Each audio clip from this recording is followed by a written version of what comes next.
She wore 1,000 faces, all to hide her own. Atticus. Now, this quote honestly is one of the best quotes ever because it has a lot to do with today's story. And don't get me wrong, today's story has something to do with a lot of things that I wish people just wouldn't do, and that's cheating. And today, I'm going to be explaining how my girlfriend literally ended up married. What is going on, you guys? My name is Bubba, and welcome back to another insane story. So today's story takes back, I want to say 2 years ago. This was when I was actually 19, and basically, I was just living on my own, doing my own thing, and actually, funny enough, doing YouTube.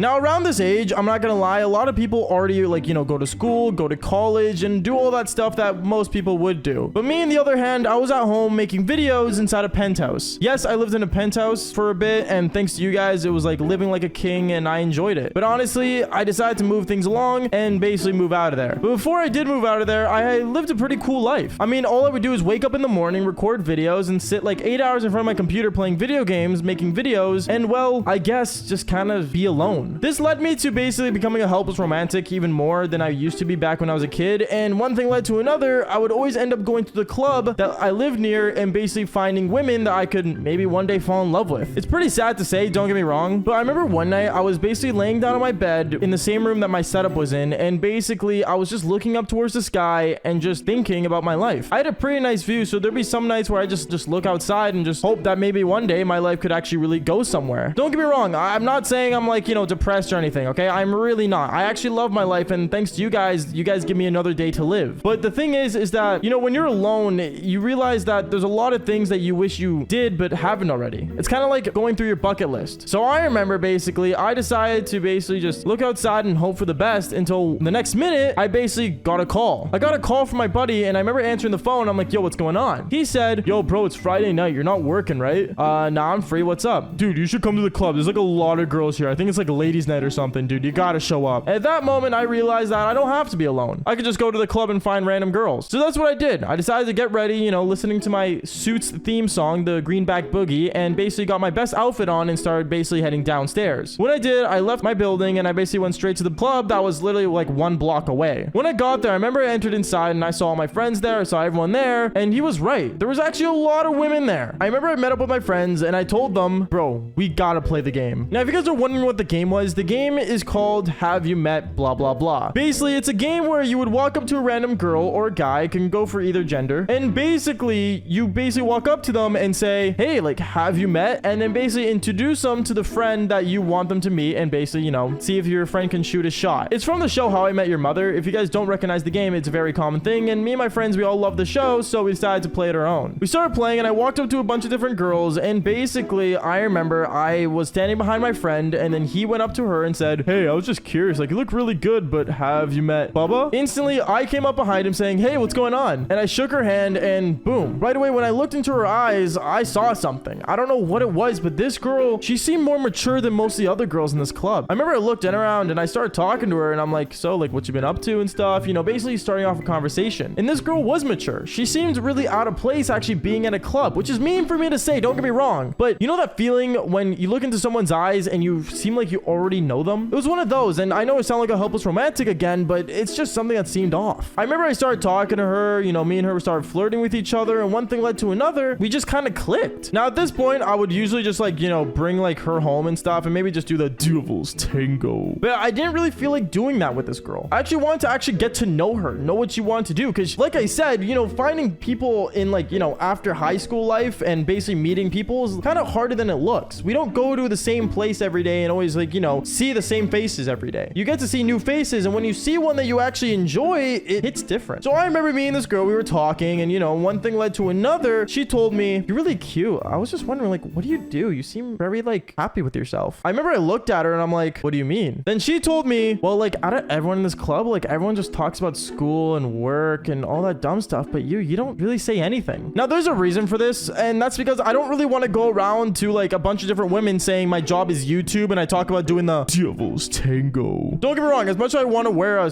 golden star that says I have over 2 million followers on TikTok, it doesn't really suit well with me. So I remember basically I would stay away from that topic, and I told her, well, I'm just happy where I am with life. And then that's when she really started to really, you know, talk to me. And then one thing led to another. I just kind of like, you know, made up something saying I was like an editor for a YouTuber, and she loved it. And then that's when I realized that I really liked this girl. Like I generally actually liked her. It was weird. So I remember from there, I ended up giving her my number and going going back to the boys. The boys were weirded out because they were thinking I was going to take her home, but they were not really questioning it, but weirded out how I didn't just bring her home. My friends were talking about it the whole entire night with me as we were getting drinks from the bar, but I basically told them, bro, I'm not going to lie to you, man. Like, I actually think she's the one. When I said that, all the guys were laughing, which, I mean, fair enough. It's the boys. If the boys don't make fun of you, they're not really the boys. So basically from there, I kind of just ignored them. And then one thing led to another. I ended up getting a text message, and it was literally the girl saying, hey, I had a really fun night. We should definitely hang out tomorrow. What are you doing? And at that point, knowing my schedule was mostly free, I decided to say sure. The next day, I remember I went to go hang out with her, and me and her, we basically went to a movie, and we started like, you know, going out and stuff. And I remember when it came to it, I told her that I could drop her off home. So I remember I ended up getting her in my car, and when I told her that, she actually panicked. She didn't want me to drive her home. For some reason, she refused to even bring me anywhere near her house, which, I mean, fair enough. Maybe she had parents at home. I don't know. But basically, after a while, I kind of was annoyed, and I decided to ask her. I said, wait, why don't you want me to like drop you off home again? And then she said, oh, we can just go back to your place. So I remember I basically ended up taking her to my place, and when she got to my place, she was actually amazed. She literally told me, an editor can get this much money to live here? Yeah, is what I told her. And then basically we ended up just sitting on the couch and just enjoying watching a movie again. I don't know, movies were just something I really enjoy. Now this is where the story gets really awful. Basically, I want to say like towards late night, like I want to say this was like 11, 12 at night. She kept getting phone calls from someone, and I have no idea who, but every time she would basically get up, start heading towards the bathroom and say, hello? And basically, it seemed like she was arguing with someone. I remember when she came back, I decided to tell her, hey, I can just drive you home and like, you know, you can go talk to your parents or something if there's something wrong. She ended up looking at me saying,